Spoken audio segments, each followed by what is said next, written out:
ওখানকার ওসি যিনি আছেন বাউরিয়া মিস্টার সুমন্ত দাস, তার সঙ্গে কথা বললাম। সুমন একজন হিন্দু বীর।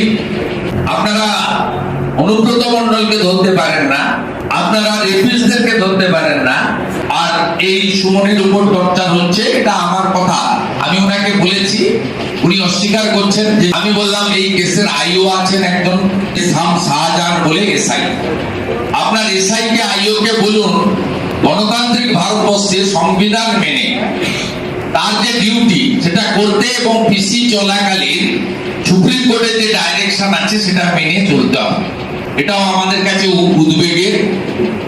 শুধু মন্দির ভাঙা নয়, দোকান ভাঙা নয়, রক্তপাত নয়, হরগোবিন্দ দাস চন্দন দাসদের যে অস্ত্র দিয়ে কোপানো হয়েছিল সেই একই অস্ত্রে, একই রকমের অস্ত্রে ওখানকার একটি হিন্দু বাচ্চাকে কোপানো হয়েছে। আর তারপরে সরকারি ট্যাক্স, জনগণের ট্যাক্সের পয়সায় বেতন পাওয়া, অশোক স্তম্ভ লাগানো, সত্যমেব জয়তে বলা শাহজাহান সাহেব আইও, তিনি বা তার পার্ষদরা সুমনদের রোহিতদেরকে পেটাবেন আর আমরা চুপ করে বসে দেখব। দুটো কাজ একসঙ্গে হবে না।